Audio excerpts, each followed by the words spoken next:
Pessoal de vendas, cadê meu povo de vendas? Quem não conhece esse termo? C4B.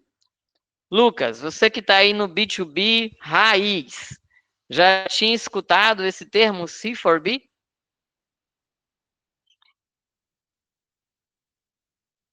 Conheço não, a gente está dizendo que não conhece. Beleza, então vamos lá. O que é C4B?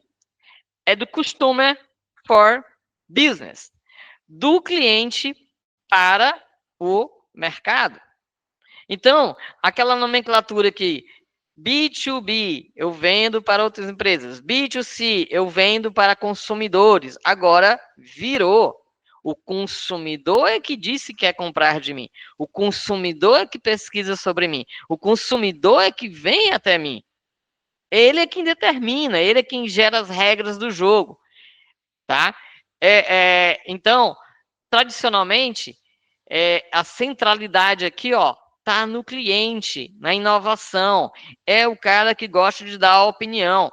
É o que determina como você vai gerar a, o trânsito dele, como você vai gerar a jornada dele de compra. Ele é quem vai dizer como que quer comprar.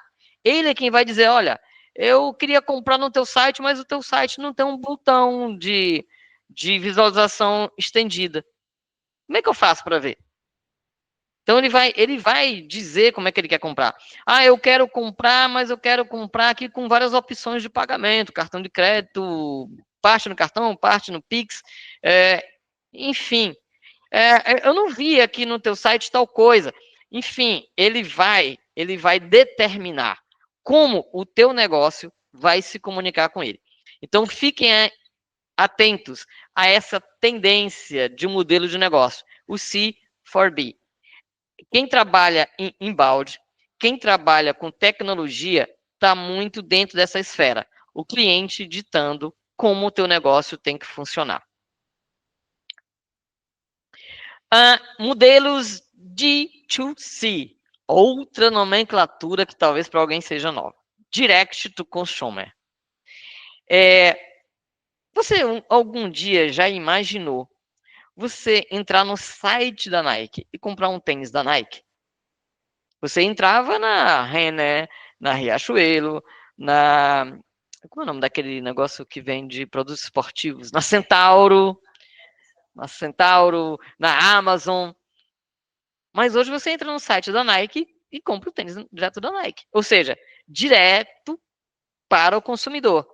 Do distribuidor para o consumidor. Então, Lucas, já imaginou um projeto aí para frente? Eu quero açaí lá da VZ. Vou entrar no site da VZ, vou comprar 10 quilos de açaí, porque eu sou marombeiro, gosto de açaí como pós-treino e pré-treino, sei lá o que a galera usa, açaí lá com whey protein, e eu vou comprar essa bagaça direto no site da VZ, que é o distribuidor, e aí eu ganho desconto, economizo ali o intermediador, enfim. O modelo D2C quer dizer do distribuidor para o consumidor. Está muito comum esse tipo de prática. Então, eu tenho que entender de preferência dos clientes, criar produtos personalizados, oferecer preços mais competitivos, controlar a imagem do produto e marca e aumentar a margem de lucro. Qual o cuidado? Se eu sou uma indústria e eu tenho canais que revendem o meu produto, eu tenho que gerar mecanismos para não gerar canibalismo. Eu não posso, eu mesmo, comer o negócio do meu revendedor. Então, tenho que ter políticas de preços diferentes, políticas de distribuição diferentes, maneiras de precificação diferentes, e ter ali a plataforma por uma questão de tendência, mas não de extremamente de negócio. A não ser que eu entenda que, não, eu vou migrar para isso aqui, vou diminuir aí uns canais e aumentar outro canal. Estrategicamente foi uma decisão que eu tomei. Se for uma decisão estratégica, né, seja bem-vindo ao novo modelo de negócio direct to consumer, do distribuidor direto para o consumidor. Perdão? Como é que eu treino a minha equipe? Como é que eu posso avaliar? A gente chama de day after, tá? Dia seguinte. Quanto tempo demora um day after? Você contratou lá um cara para dar um motivacional, para dar um treinamento na equipe, para dar uma chacoalhada, técnica de vendas. E quanto tempo demora isso aí? Quanto tempo dura? Meia hora? Um dia? Por que às vezes não tem um sucesso nos meus treinamentos? Primeiro, eu tenho que entender se a minha equipe é capaz de absorver conhecimento técnico. Eu vou treinar o quê? O que eu vou treinar de fato? Eu tenho que saber se os meus processos estão estruturados e se minha equipe está adaptada a essa estrutura de processos. E outra coisa, facilidade de ferramentas tecnológicas. O que nós estamos tendo aqui agora é um aparato tecnológico medonho. Eu tenho uma boa banda de internet, né? Eu tenho aparatos aqui de luz, eu tenho uma equipe aqui de back-office que está me ajudando, eu tenho aqui meus pontos de direção. Tu está balançando muito os ombros, a luz está refletindo no teu óculos, baixa um pouquinho o rosto. Enfim, existe todo um esquema funcionando. Então, eu tenho que ter aparato tecnológico hoje para ter treinamento. Então, quando eu for dar treinamentos técnicos, eu tenho que decidir. Esse treinamento vai ser online? Esse treinamento vai ser presencial? Como é que a minha equipe gosta? Qual é o trânsito? Qual é a melhor forma deles aprenderem? Não, eu vou fazer em tutoriais de vídeo para os caras assistirem e depois aplicar uma prova. Para tudo que você fizer, planeje e execute. Não execute sem planejar. Aspectos comportamentais. Abertura para receber direcionamento. A tua equipe hoje é aberta a novos conceitos? É aberta a novos direcionamentos? Qual é o nível dessa abertura? Nível de conforto com mudanças. Essa geração nova é muito adaptada a mudanças. Agora, desde que eles entendam o porquê da mudança. Se você não conseguir explicar por que você mudou, você vai sofrer. E capacidade de assumir fracasso. Eu fiquei muito intrigado. Eu dei um treinamento sobre comportamento para um dos nossos clientes e fiquei muito intrigado porque é uma equipe muito jovem, né? E a gente foi falar, inclusive, de maturidade emocional. Olha só que tema espinhoso, né? Fui trabalhar maturidade relacional, maturidade profissional para eles. E eu fiquei, confesso para vocês que me assustou 12 depoimentos que a gente ouviu, quando a gente está falando de maturidade, de aceitar fracasso. Pessoas muito jovens relatando o fracasso como algo muito medonho, como algo assim desanimador. Algo que os deixavam frustrados ao ponto de não querer mais ir trabalhar, de se perguntar, será que vale a pena? Calma, gente. Para a gente que é mais geração X, cair, bater a poeira, ficar de pé e correr de novo, para cair de novo, faz parte do jogo. Para essa galera nova, não. Os caras sofrem com isso. Isso é dolorido para eles. Por quê? Porque eles foram moldados e formatados e treinados dentro de um esquema de progresso contínuo sempre. Então, bater na porta, bater a bola na trave, cair é doloroso para eles. Então, eu tenho que ter essa sacada, eu tenho que ter essa visão. Quando eu precisar treinar a minha equipe para melhorar a performance, eu tenho que ter muito cuidado como eu comunico isso. Porque se eles perceberem que estão sendo treinados porque estão fracassando, isso gera uma frustração sem recuperação. Então a gente tem que ter muito tato como a gente se comunica com a galera nova.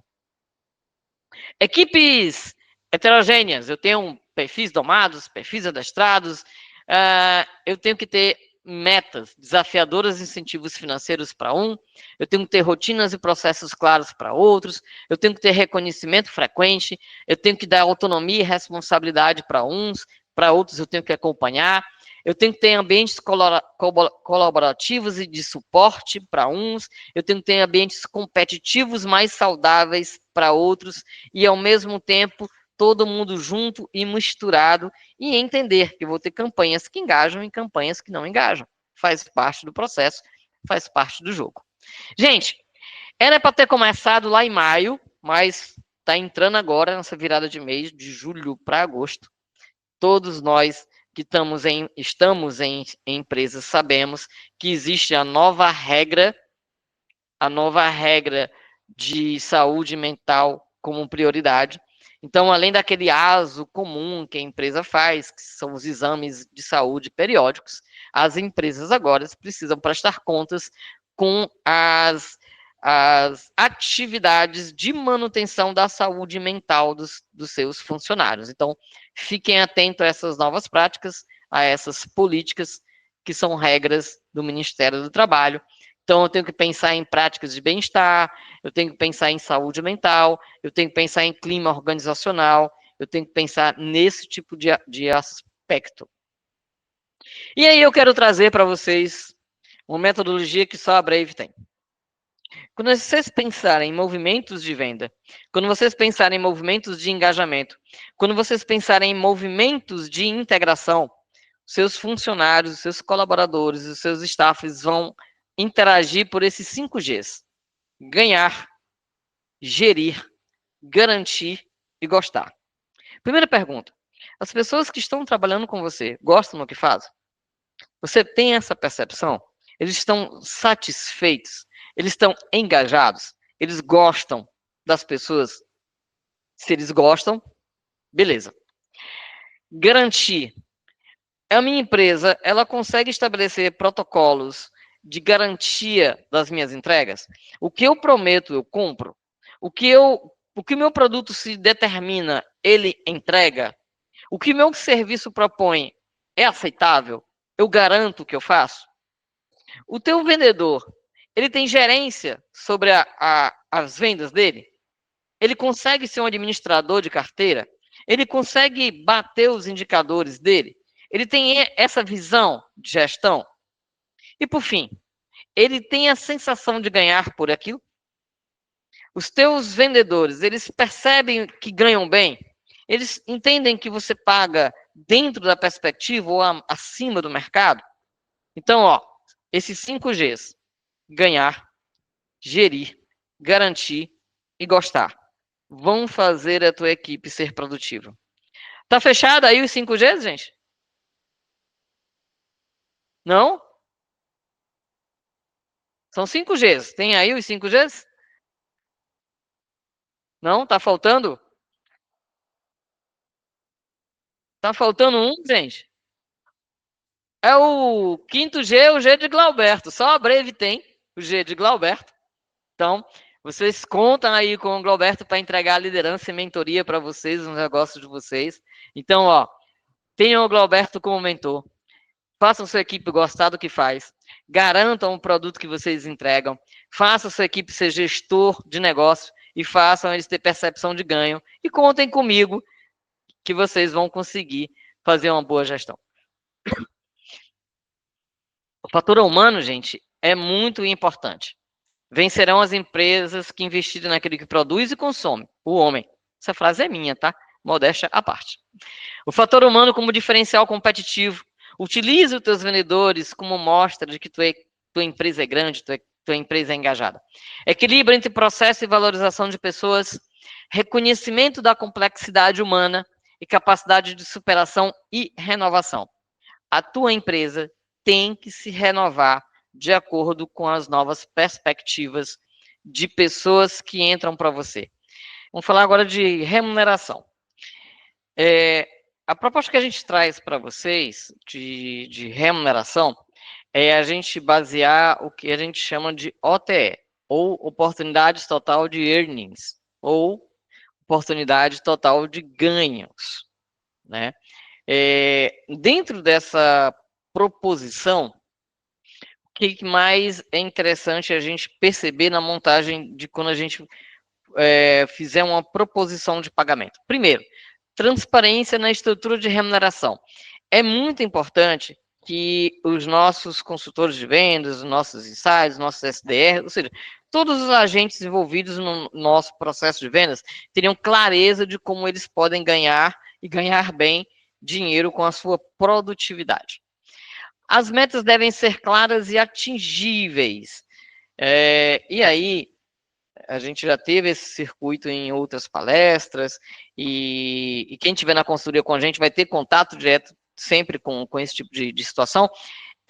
Como é que eu estabeleço meta, né? Quando é que uma meta é clara? Como é que eu faço ela ser atingível? Enfim, alinhamento de expectativas. Será que aí, desde lá de quando, da montagem de equipe, da seleção, do recrutamento, da entrevista, até o trabalho da pessoa, essa expectativa tem que ser muito clara, muito real, entre o que ele vai produzir e o que ele vai ganhar. Promoção de comportamentos desejados. A OTE, essa oportunidade total de ganhos, ela gera um incentivo às ações que geram valor para a empresa. Então, o conceito é potencial total de ganhos combinado com remuneração fixa e variável. Então, a gente vai estabelecer para vocês aqui como é que se estabelece. Uma estrutura básica de OTE, oportunidade total de ganhos, ela é baseada em salário base, remuneração variável e benefícios. A proporção recomendada. Quais são as proporções recomendadas? Vendas transacionais, que são aquelas vendas, digamos assim, de pouco. São vendas são vendas rápidas, né? Vendas de loja, vendas de uma única transação, vendas específicas, são vendas que não geram recorrência, vendas de varejo, vamos supor. Então a gente tem aí vendas transacionais. A gente sugere aí que seja de 40% a 50% de fixo, mais 50% a 60% de variável. Vendas consultivas, que aí o meu vendedor ele vai ter um tempo entre de médio a longo prazo as vendas. Então, a gente já aumenta um pouquinho o fixo, de 50% a 60% da remuneração dele é fixa, e de 40% a 50% vai para variável. Vendas estratégicas, aí eu estou falando de vendas de longo prazo, negociações de 3, 6 meses, dependendo da complexidade, eu estou falando de um ano de negociação.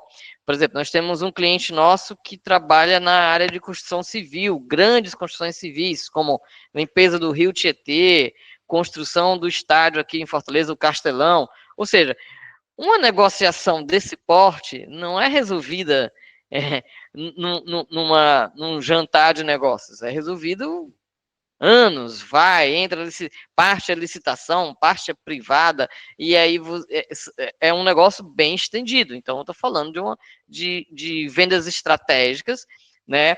Você vai vender, vamos supor que você pegue aí a responsabilidade de fornecer uma cadeia produtiva específica para um comprador seu. Aí você tem toda a negociação feita, são vendas estratégicas, aí o fixo tende a ser maior, de 60% a 70%, e de 30% a 40% variável, porque a venda tem um tempo maior de ocorrência, é mais difícil ela ocorrer, e também porque a comissão, nós estamos falando de altos valores de comissão. Então, a gente tem que ter esses parâmetros aí bem estabelecidos. Uma nova lógica de comissão, né, por indicadores. Gente, o que é isso aqui? Isso aqui é um convite para você trazer o seu vendedor a ser gestor do negócio dele, né? Lembra dos 5 Gs que a gente falou, né? Tirando o Glauberto, que é muito importante, o ganhar, tem que ter percepção de ganho, o gerir, ele tem que ser gestor do que ele faz, o garantir e o gostar. Então, a gente vai falar aqui desses 2 Gs importantes. Ele ganhar e ele gerir. Como é que ele ganha dinheiro e como é que ele faz gestão disso? O vendedor hoje, o consultor de vendas, o inside sales, o executivo, o nome que você quiser dar, a nomenclatura que você adotar, tá? Teu executivo, enfim. Ele tem que ser um gestor de negócios. E como gestor de negócios, ele tem que dominar números. Então, qual é a indicação direta que a gente faz para vocês? Pega a comissão dele e rateia dentro dos indicadores chaves de negócio para vocês. Então, vamos lá. Então, eu vou pegar, olha, a tua comissão, ela vai ser dividida em parâmetros. Eu quero 40% sobre o volume de vendas, ou a sua meta de vendas, 20% se você bater o mix de produto, 20% é baseado na tua margem de contribuição, ou seja, se você está vendendo com lucro, com mais lucros, menos lucro, vai aumentar ou diminuir.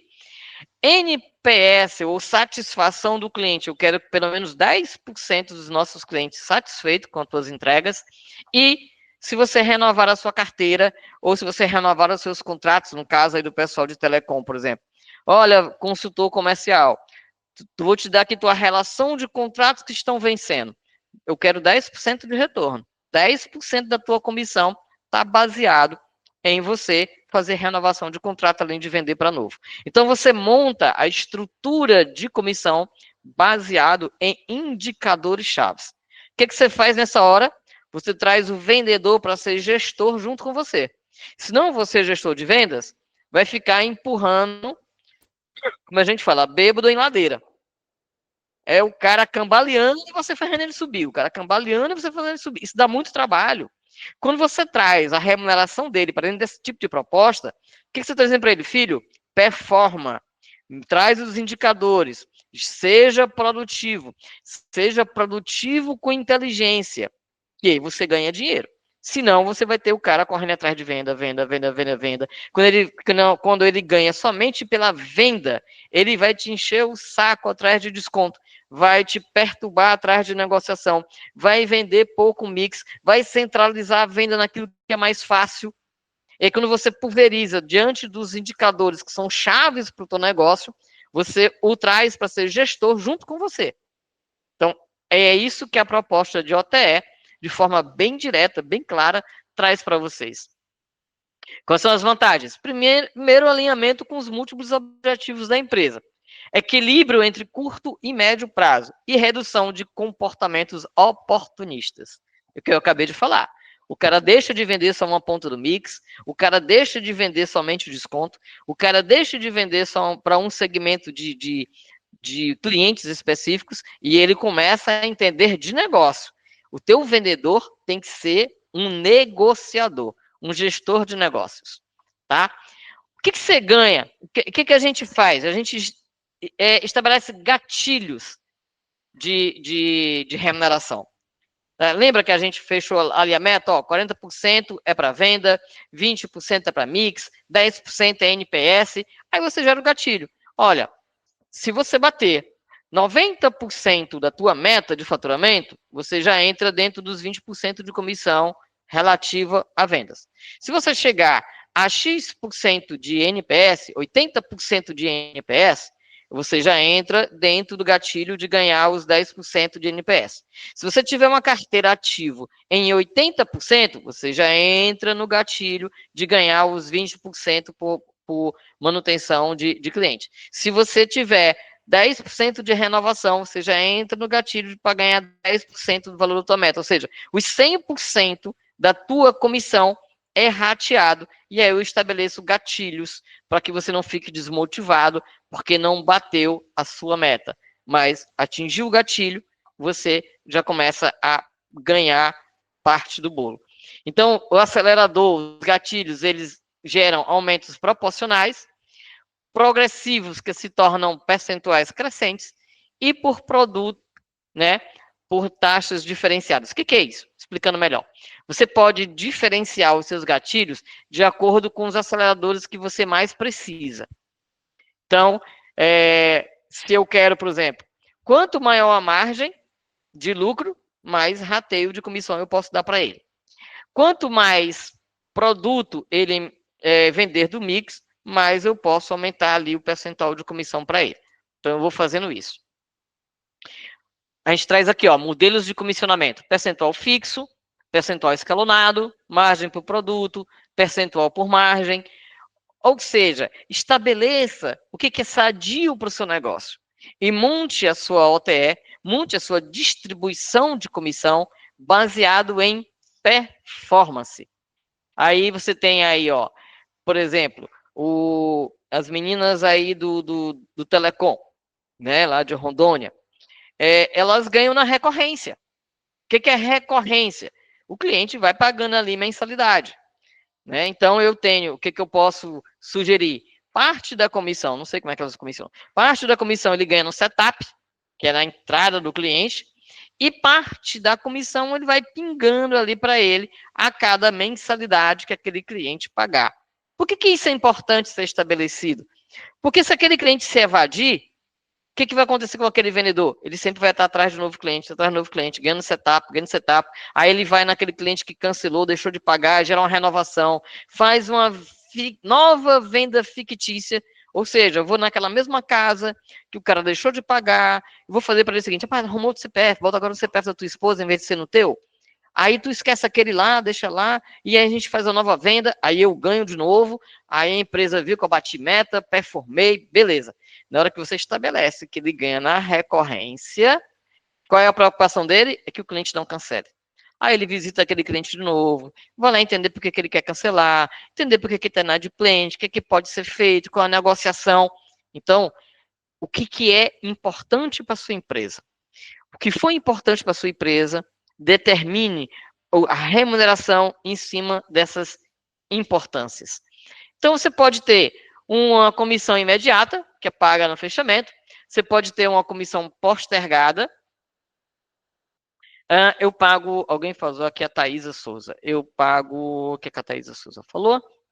Eu pago fixo por metas atingidas. Exemplo, quantidade de tal produto, comissão X. Não pago por percentual. Como chama esse tipo de comissionamento? Acho que dessa forma é eficiente. Quantos por cento? Eu pago por metas atingidas. Beleza. O que acontece? Quando a gente trabalha por metas, a gente um pouco que subestima ou não acompanha ou não traz o vendedor para pensar no que é muito importante, que é o que a gente acabou de falar aqui. Eu estabeleço um valor financeiro. Se você vender X%, você ganha tantos por cento de comissão. Beleza. Se bater meta, ganha. Se não bater meta, não ganha. O que isso pode trazer? Primeiro, você gera uma possibilidade de desmotivação. Eu corri, vendi, só a empresa ganhou, eu não ganhei nada. Então, o que a gente dá de conselho? Tateia essa comissão em indicadores chaves que sejam importantes para você. Olha, filho, se você bater a meta, eu vou te pagar aqui, vou falar em números, vou te pagar R$1.000 de comissão se você bater a meta, desde que você bata pelo menos 95% da meta, ou seja, eu vou admitir o bater na trave. Aí dos 1.000 eu te dou 500. Mas se você, dentro desses 95% de meta que se bateu, você me entregar o ticket médio, aí você diz quanto é o ticket médio que você quer. Eu quero um ticket médio de, sei lá, R$100. Se você vender, todas as suas vendas estiverem dentro do ticket médio de 100, dos 1.000 que eu te prometi de comissão, já te dei 500, porque você chegou no 95, eu vou te dar mais 200 pelo ticket médio. Se você vender com menos desconto, ou seja, margem boa, dos 1.000, eu vou te dar mais 300. Já foi 500, com 200, 700, com mais 200, deu 900. E os outros 100 para fazer os 1.000, que eu te disse que dava de comissão, eu vou te dar se você tiver uma prospecção de pelo menos 5 clientes novos todos os meses. O que você fez? Você manteve a meta do mesmo jeito, só que você convidou o vendedor a participar dos indicadores, a participar da progressão do teu negócio. Entendeu, Thaisa? Faz sentido para você? Então, assim, não existe certo ou errado. Existe proposições. O mercado, principalmente de varejo, é muito habituado a vendeu, bateu meta, ganhou. Vendeu, não bateu meta, não ganhou, ou só ganha pelo que produz. Natural. Sendo que você pode fazer a mesma coisa escalonando essa comissão. Porque aí, às vezes o cara não bate a meta, mas bate o indicador, não bate o indicador, mas bate o NPS, não bate o NPS, mas bate outra coisa. Ou seja, você olha para a performance geral do vendedor e não só para um único aspecto. Certo? Espero ter respondido a tua pergunta. A gente abre para perguntas daqui a pouco. Tem a comissão postergada, que é após um período probatório. Olha, você vai ganhar a comissão depois que depois dos seus primeiros 3 meses, passar o período de experiência. vamos supor. Existe a comissão parcelada, que é distribuída ao longo do contrato, que foi o que eu falei agora, o exemplo que eu citei aqui, da recorrência. Eu vendi um plano de 12 meses, cada fatia daquelas 12 lá que eu receber, eu te dou um pedacinho. E a comissão híbrida, onde eu misturo os vários tipos de comissão. Condições especiais, uma delas é o clawback. O clawback nada mais é de que eu te pedi de volta alguma coisa que eu te paguei. Então, vamos supor, você vende por faturamento. Faturamento, eu vendi. Recebimento é quando o cliente paga o que foi faturado. Então, vamos lá. Vendi no boleto. Vendi esse mês. Vendi agora no mês de julho, vendi 10 mil reais. Parcelei em 2 parcelas de 5 mil. Beleza. Ó, vendedor, tá aqui tua comissão. Só que a gente tem um contrato, tá, vendedor? A gente tem um acerto. Se o cliente, no mês que vem, não pagar o boleto dos 5 mil, no outro mês eu faço desconto. Então, tu tem que vender e fazer ele pagar. Esse tipo de situação tem que estar alinhado com o sindicato, tem que estar alinhado na contratação, tem que ser claro para o vendedor e para a empresa, tá bom? Eu posso ter ali proteção por território, eu posso ter comissão por influência, eu posso ter comissão de equipe. Olha, eu tenho a meta individual e tenho a meta global. Para individual, você leva X. Se bater a meta da loja, a meta da equipe, leva Y. O importante, gente, é que o vendedor não tenha uma única e exclusiva fonte de remuneração. É que você pense na performance, e a performance ela é baseada em indicadores, tá? E não em meta financeira direta. Pagar por meta financeira direta ainda é muito usual, mas às vezes te dá a sensação de que, puxa, eu podia ter performado mais, né? Performa menos porque você engaja menos. Engaje mais que você performa mais. E a gente traz aí, ó, você pode gerar também bonificações. Qual é a diferença de uma comissão e uma bonificação? Comissão é remuneração direta sobre o que foi estabelecido e atingido. Comissão. Bonificação é campanha, é uma premiação extra, é algo a mais, além da comissão, que eu posso reservar um pouquinho ali dos meus custos para propiciar de acordo com o que eu estabelecer. Então, gente, é o seguinte, ó, bateu meta, mas se chegar a 110% da meta, ou seja, superar em 10%, eu tenho aqui um bônus para vocês. Ou seja, eu pago a comissão pela meta e tenho um bônus, tenho algo extra. Pode ser por meta. Quem ficar em primeiro do ranking ganha aqui, além da medalhinha, da foto na parede, 100 contilhas para ir comer churrasquinho na esquina. Não sei o que você vai fazer. Ou então, ganha um voucher, ganha alguma coisa. Estabeleça o que é essa alguma coisa. Então, pode ser por competência. Olha, nós fizemos aqui uma pesquisa e vimos que a pessoa que mais trouxe projetos, a pessoa que mais abriu clientes novos, a pessoa que mais abriu praças de forma espontânea foi o José. José, olha aqui um checão, um Pix para você, um bônus, além de tudo que você já ganhou. Tente manter dentro da sua provisão de custos essa reserva para você ir fazendo isso de forma ali espontânea, inesperada. Faça um momento legal, reúna a equipe, tá? Caramba, eu tô precisando ter novos produtos e eu não estou conseguindo pensar fora da caixa. Cara, os teus vendedores estão em campo. Os teus vendedores estão com teus clientes todo dia. Gera uma gincana. Gente, é o seguinte, tenho aqui uma promoção. Eu preciso de novos projetos de produtos. Eu preciso de um projeto da gente vender combos. Eu preciso de um projeto de lançamento de uma nova ferramenta de vendas. Está aqui aberto. De hoje até tal dia, nós estamos recebendo propostas de vocês. O melhor projeto concorre a 500 conto, a 1.000 conto, a sei lá, uma viagem para casa a pé, não sei. Você estabelece o bônus que você vai dar para o seu vendedor, para a sua equipe. E aí você pode fazer isso individual, por departamento, pela unidade, dependendo do tamanho do teu negócio, pela filial, ou ser mesmo um bônus que seja corporativo. Aí vou passar aqui em termos de participação de lucros e resultados, porque a participação de lucros e resultados é muito uma questão de... Existem convenções sindicais que exigem isso, existem convenções sindicais que não existem, tem empresas que gostam de abrir lucratividade para os funcionários, tem empresas que não têm essa prática. Então, se você tem essa prática, se o teu sindicato exige, é uma coisa que você vai ter que dar, não é nem uma questão de remuneração, e sim uma, digamos assim, uma obrigação trabalhista, não vou me estender nesse aspecto. Incentivos não monetários, programas de reconhecimento. Lembra do adestrado lá, do cara que é adestrado? Ele adora uma medalha, gente. Ele adora um tapinha nas costas. Ele adora ver a foto dele no mural. Ele vai bater a foto e levar para casa. Ó, ó, esposa, ó aí, filhote. Papai tá lá no mural da empresa, né? Então, enfim. Lembra quando você vai comprar lá a casquinha do McDonald's, que você vê a foto do cara e aí o cara que tá servindo um sorvete para você, diz, o sorvete então vai vir bom, né? Você for o melhor do mês, então. Esse tipo de remuneração não monetária também gera efeito, também é legal, também é interessante. Aqui na Brave, por exemplo, a gente tem o day off, o nosso happy birthday. No dia do nosso aniversário, a gente não trabalha, né?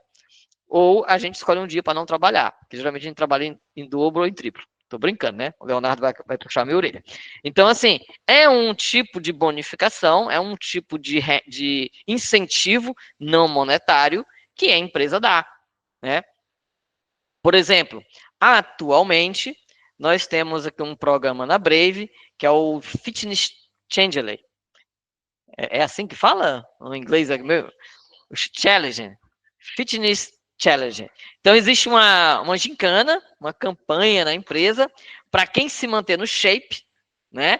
E comprovar essa manutenção, concorre, pra vocês terem ideia, desde cesta de whey protein e pós-treino, pré-treino, até um iPod, um iPhone, iPod é um novo, um iPhone a viagem à Europa. Então, assim, essas campanhas específicas, sazonais, a gente é importante a gente sempre ter esses movimentos, né? Então, pensem nessa questão de campanhas de incentivos não monetários. Às vezes, gente, não é o dinheiro. Às vezes, é o movimento, a gincana que você faz, o movimento que você propicia. Então, a OTE, direcionamento estratégico, adaptável ao mercado, fomento à colaboração, balanceamento de horizontes e redução de comportamentos disfuncionais.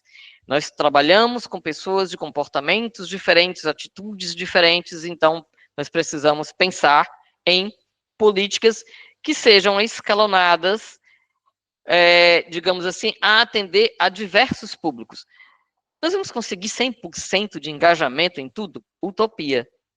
Se conseguir, começa a desconfiar, alguma coisa está errada, né? Então, sempre vai ter alguém insatisfeito com alguma coisa, é normal, mas pensem em propiciar isso. Isso traz engajamento. O que você precisa fazer para definir um OTE? Primeiro, diagnosticar. Quem é minha equipe? O que motiva? Qual o desenho que eu vou fazer? Simula, gera planilhas, simulações de como seria o impacto disso. Comunica para as pessoas, implementa, testa e expande e acompanha. Acompanha. Se você gerou uma remuneração por OTE, qual é o seu objetivo? É estabelecer performance. Performance em diversos indicadores. Se você continua tendo um indicador que você não tem performance nele e que as pessoas não estão preocupadas em ganhar sobre ele, comece a entender o que é isso dentro do circuito. Qual é a percepção das pessoas sobre aquele indicador? Qual é a percepção das pessoas sobre aquele ganho ou falta daquele ganho? Por que não é funcional? E tomem as suas decisões embasadas em decisões estratégicas. Por que é importante a gente pensar em diversidade e pensar em formas de atração de remuneração? Primeiro, você atrai e retém talentos. Segundo, você resolve coisas a curto e a longo prazo, dependendo do indicador que você queira. Você tem aí atrativos individuais e coletivos. É importante que você tenha clareza na sua remuneração fixa e variável. E situações monetárias e não monetárias.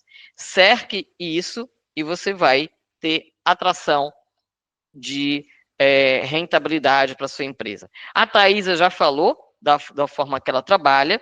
Então, Thaisa, fica a dica. Analise os teus indicadores, verifique o que é chave para você, faça uma percepção do que você sente falta de performance e pense nessa distribuição. Outra coisa, gente, quando a gente vende OTE, a gente tem que ter um cuidado do seguinte, vamos pegar o caso da Thaisa. Hoje, ela paga um percentual sobre atingimento de meta. Beleza.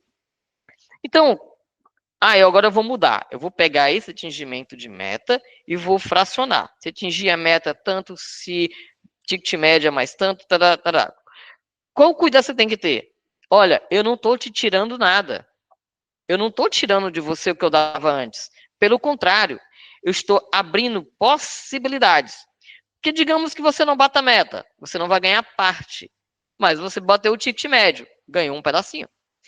Você não bateu o ticket médio, mas a tua retenção foi boa, ganhou mais um pedacinho.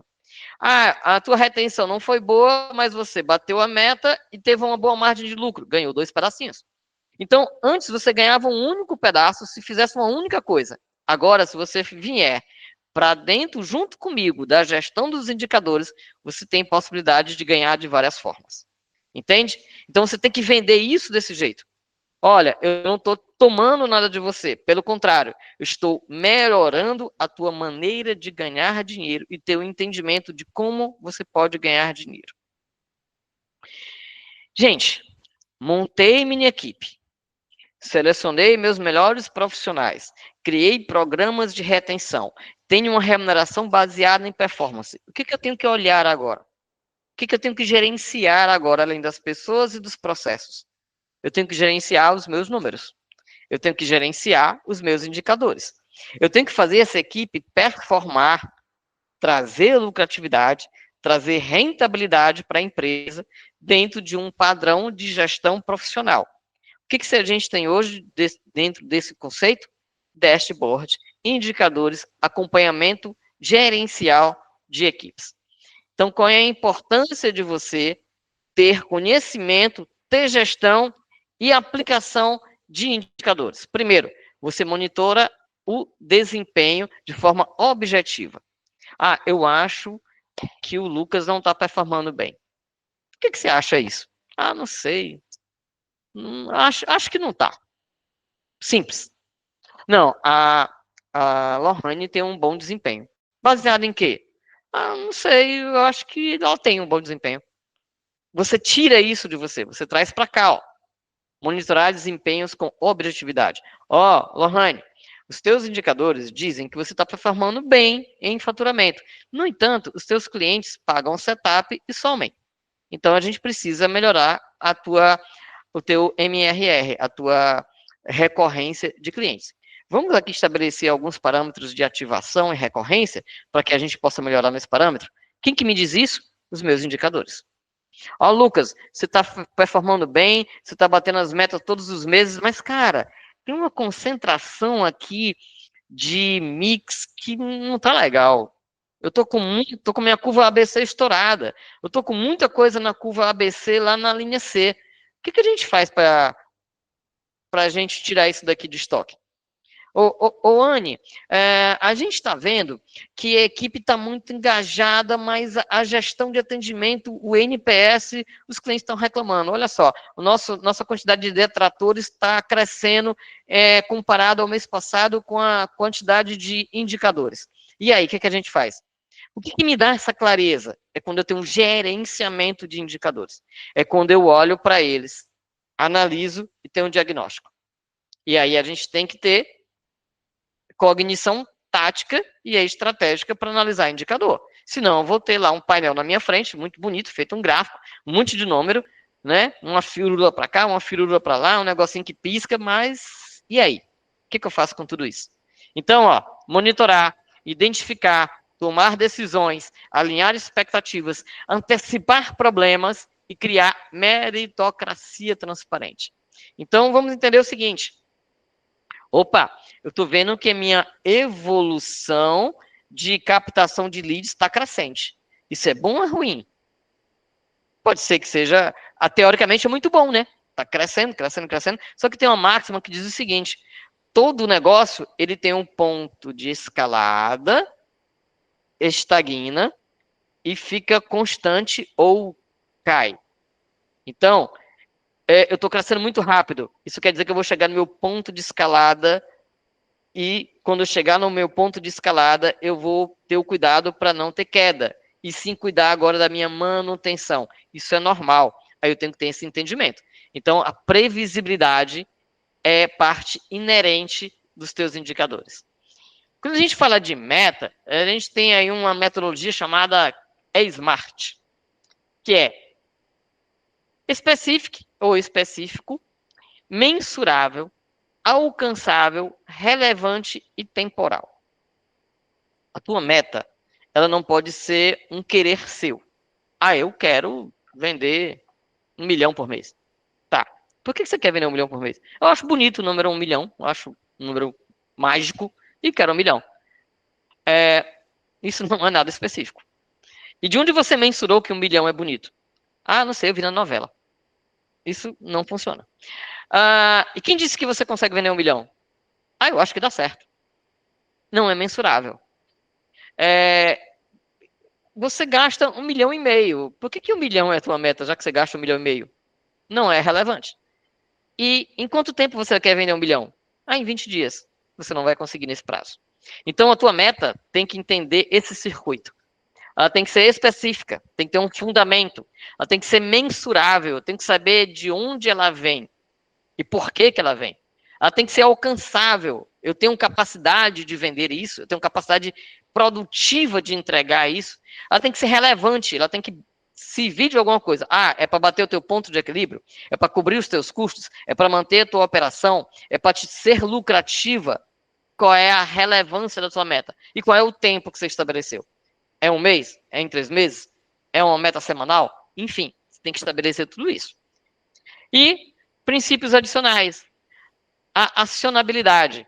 A tua equipe consegue acionar a tua meta? Ela consegue entender esse cálculo? Ela é balanceada? Ela está proporcional ao teu ticket médio? Ela está proporcional à tua experiência de equipe? Ela está proporcional à distribuição dos teus canais de vendas? Comparado a que a gente consegue fazer essa meta? Ao nosso histórico? Ao mês passado? Ao ano anterior? Ela é simples, ela é entendível. Olha, a meta é assim, ó. Primeiro a gente tem que bater 1 milhão, e depois que a gente bater 1 milhão, a gente reformula para 900. Aí quando a gente chegar a 900, a gente calcula por 800 para chegar a 1,2 milhão no final do mês. Deu para entender o que eu falei? Lógico que não. Isso não existe. Então, o cálculo da meta é simples, gente. É o seguinte, olha. Nós queremos 1 milhão, porque nossa tendência de venda está vindo em 850 a 900 mil nos últimos 6 meses. Então, com essa campanha nova que a gente está lançando, a gente escala que 1 milhão é alcançável, porque a gente vai ter um crescimento apenas de 15% sobre o nosso histórico. E esses 15% vão ser subsidiados pela campanha de marketing que a gente está trazendo para vocês. É simples de explicar. Eu tenho que dizer de onde vai vir isso. E tem que ser confiável. A meta, ela tem que transferir confiabilidade para a minha equipe. Indicadores comerciais. Indicador de volume, que é quantidade de venda que eu faço, seja ela volume financeiro ou volume por quantidade de itens. Indicadores de eficiência, estou sendo lucrativo, não estou sendo lucrativo, eu estou sendo rentável, não estou sendo rentável, eu estou fazendo mix, não estou fazendo mix, eu estou entregando no tempo certo, a minha métrica de tempo de venda está dentro do que foi escalonado. Qualidade, qual é a percepção de qualidade que as pessoas têm do meu serviço, dos meus produtos, do meu atendimento. E tempo, gente. Qual o time life hoje de cliente de vocês? Qual o time life hoje de venda de vocês? Qual o time life hoje de compra de vocês? Entre eu gerar um pedido, receber o pedido, botar para vender e vender, quanto tempo leva? Depois que eu vender, quanto tempo eu levo para pagar? Eu pago antes de receber ou recebo antes de pagar? O meu cliente que interage comigo hoje, quanto tempo ele leva para decidir em comprar comigo? esse monitoramento é saúde para tua empresa. Você tem que medir. Eu faço uma visita hoje, quanto tempo eu levo para vender depois que eu visitei? Quanto tempo leva um vendedor novo para rampar?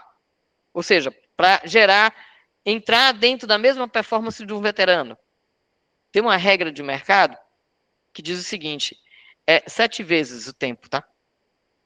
Você vai pegar um vendedor veterano, quanto tempo ele leva? Ele leva 3 meses.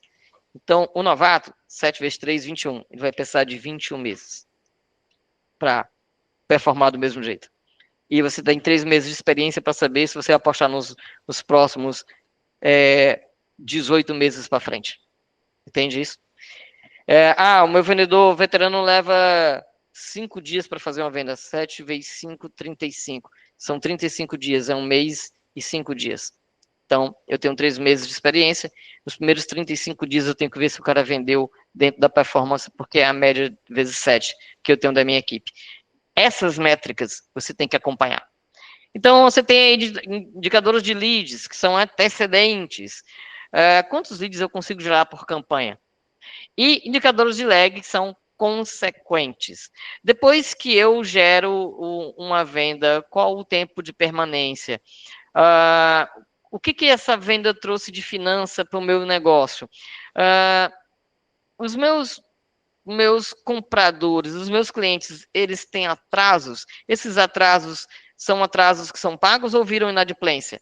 Eu tenho que ter tudo isso bem monitorado. E indicadores correntes, né? Quais são as minhas conversões? Que produto vende, que produto não vende, que produto performance mais, que produto performance menos? Indicadores de volume e produção. Quanto eu gerei aqui, ó, gente, ó, de receita gerada. Receita gerada. Então, a Anne que vende produtos, o Lucas que vende produtos. Eu vendi 100 mil de produtos. Faturei. Você faturou 100 mil de produtos. Joia. Quanto desses 100 mil entra de receita? Tá? Porque 100 mil você faturou, mas você vai ter que pagar a logística, você tem que pagar administrador de cartão de crédito, se você fizer antecipação, você tem que pagar a comissão dos vendedores. Então, você vendeu 100 mil. De quanto 100 mil, quanto ficou de receita? Ficou 10? Ficou 20? Ficou nada. Então, assim, a minha venda, ela tem que gerar receita. Senão, eu não vendi nada. Eu só tive muito trabalho e prejuízo. Unidades vendidas. Qual a minha capacidade de produção, de escoagem e de venda? LTV, Lifetime Value, que eu acabei de falar para vocês. Os tempos de vidas, de compra, de estabelecimento e de produto. Qual a minha capacidade? Qual é o meu número de novos clientes? Quantos novos clientes eu tenho que gerar para atingir meu ponto de equilíbrio? Como é que eu calculo o ponto de equilíbrio? É outra aula. Que a gente tem que pegar lá custos variáveis, dividir pela margem de contribuição, multiplicar pelo meu preço. Aí é outra bagaça que a gente pode discutir outro dia. Mas quantos novos clientes eu preciso todos os meses para, junto com os clientes atuais, manter minhas contas? Quantos números de visitas a minha equipe de campo precisa fazer? Então, o Lucas tem lá pessoal que vai visitar. Quantas visitas? Qual é a conversão de contratos dessas visitas? A equipe do Lucas tem que entregar semanalmente, mensalmente, trimestralmente. Quais são essas métricas? Quantas propostas eu preciso gerar dentro de uma conversão de X% para gerar negócio? Qual o tempo de fechamento de uma proposta? Quantas negociações eu tenho que ter quente ali, rodando no mês, para poder gerar receita? Qual é a hora produtiva? Essa hora produtiva é engraçado? Eu já tive alguns clientes que ficaram assim bem decepcionados. A minha loja é muito cheia, minha loja é muito movimento, minha loja é muito... Tá, quantas vendas você faz por dia? Eu faço 20 vendas por dia. Beleza, quantos vendedores você tem em loja? 5 vendedores. Então, vamos pegar aqui. 20 vendas dividido por 5 vendedores, né? Dá 4 vendas. Dividido por 8 horas dia. O que você está vendendo mesmo? Cara, não estou vendendo nada. O que esse povo faz o dia inteiro na loja? Não faz nada. Você tem excelentes atendentes e ruins vendedores. Então, você tem que medir a hora produtiva da tua equipe. Quem tem loja, quem tem PDV, principalmente, medir hora produtiva para a equipe de PAP, para a equipe externa, é muito complicado, porque tem deslocamento, tem hora de espera, tem chá de cadeira, beleza. Mas PDV, em balde, pessoal que recebe lead para converter, tem que ter hora produtiva calculada, inevitavelmente, tá? Fica aí já a dica, não fujam disso. Indicadores de qualidade e eficiência. Conversão de lead em oportunidade. Aí a gente fala aqui do nosso funil de vendas. Eu tenho que ter conhecimento de funil de vendas. Eu tenho que ter tempo desse funil acontecer. Eu tenho que acompanhar isso de perto. Taxa de conversão de propostas, taxa de conversão de proposta em vendas e taxa de conversão global. E, gente, todo consumidor nosso é um nosso cliente, mas nem todo cliente é nosso consumidor. Qual é a diferença?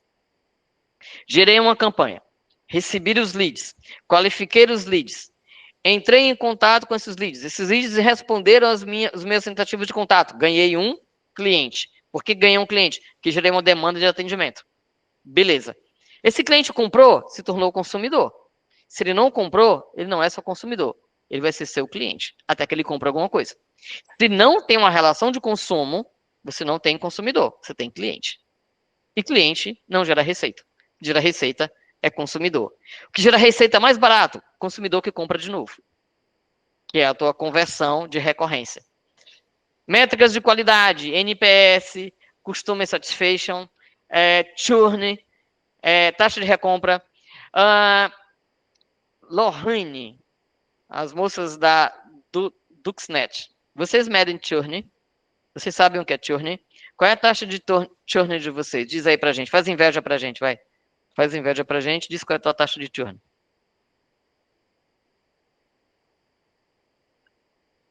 Ah, teu microfone tá fechado.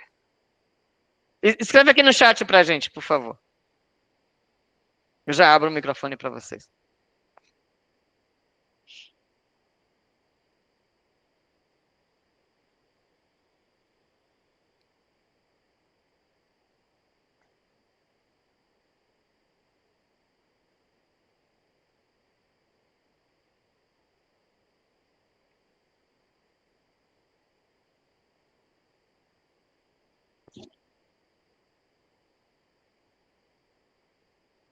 Subiu.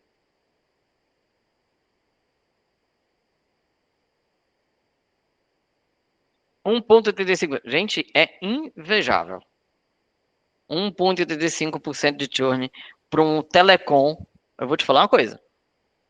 Então, de parabéns. É invejoso o negócio. Invejoso o negócio. 1,85% para telecom. Gente, essas meninas aí são astronautas da NASA. O negócio é pegado lá. O que é churn, gente?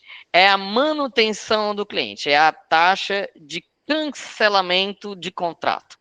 Por exemplo, aqui na Brave, nós, consultores, quando queremos o nosso din-din ali a mais, nós temos que ter zero churn.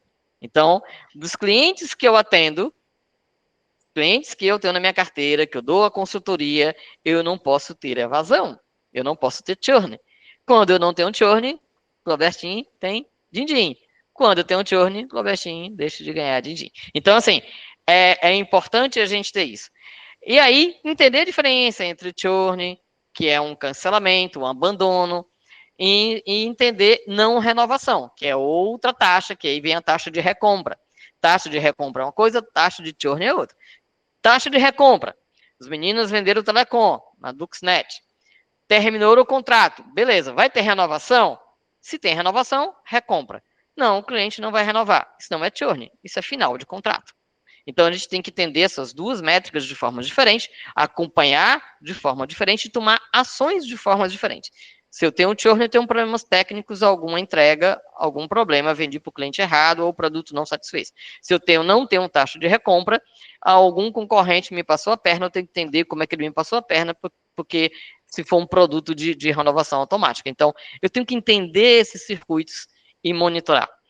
Indicadores de rentabilidade. Margem de bruta média, desconto médio, mix de produto, rentabilidade por cliente. A gente mede pouco isso aqui, ó, rentabilidade por cliente. Quanto cada cliente deixa para você? Eu vou ter cliente que deixa mais, vou ter cliente que deixa menos, vou ter cliente que é mais rentável, vou ter cliente que eu vou ter que sangrar para poder ter a conta dele. Por exemplo, eu sei que lá se tratando de indústria, de venda para indústria, de venda para atacado, vai ter aquele cliente que o Lucas vai estar assim, ó. Porque o cara é uma grande rede, o cara é quem diz o que ele quer comprar, quando quer comprar e como ele quer pagar, e eu, para fazer parte daquele circuito, eu vou ter que estrangular um pouquinho. Então, alguém vai ter que pagar essa conta, porque a gente chama de Robin Hood. Alguém paga a conta do cara que me estrangula e faz parte do negócio. Então, lá no negócio da Anne, né, da Itatinga, se eu fizer uma compra por volumes maiores, talvez eu tenha uma rentabilidade menor. Se eu fizer uma compra, se eu vender uma venda unitária, eu tenho uma rentabilidade maior. E aí a gente vai fazendo esse jogo das cadeiras. Eu meço o meu custo de aquisição de cliente hoje. Quanto custa para eu adquirir um cliente? Fiz a minha propaganda de marketing na TV, no rádio, no BuzzDoll, no Outdoor. Tenho a minha equipe de vendas que está ali prospectando. Consegui um cliente. Quanto custou esse cliente para você? Qual é o CAC? Qual é o custo de aquisição? Quanto custa hoje para eu trazer um cliente para dentro da empresa? Eu tenho que medir isso. ROI comercial, que é o retorno no investimento. Eu investi 100 mil numa campanha comercial. Eu investi 20 mil para participar de uma feira. Eu botei 10 mil de tráfego pago. Quanto você vendeu, filho, para devolver isso aí? Eu tenho que medir o meu ROI. Custo por visita e contato, tem mais a ver ali com a área do Lucas. O pessoal tem deslocamento, tem refeição, tem jantar com o cliente, almoço com o cliente, tem ali o cafezinho que tem que pagar para a galera da logística para fazer a graça, tem o combustível, né? O overhead ratio. Que bagunça de nome é esse, né? É o que a gente chama de índice de sobrecarga, gente. É uma métrica financeira que indica a proporção de custos indiretos. A minha operação hoje paga os meus custos variáveis? Porque os meus custos fixos, com operação ou sem operação, eu tenho que pagar. Mas a minha operação paga os meus custos variáveis? O meu overhead? Aquilo que aumentou para produzir mais? Isso está sendo pago? E o prazo médio de pagamento? Qual o prazo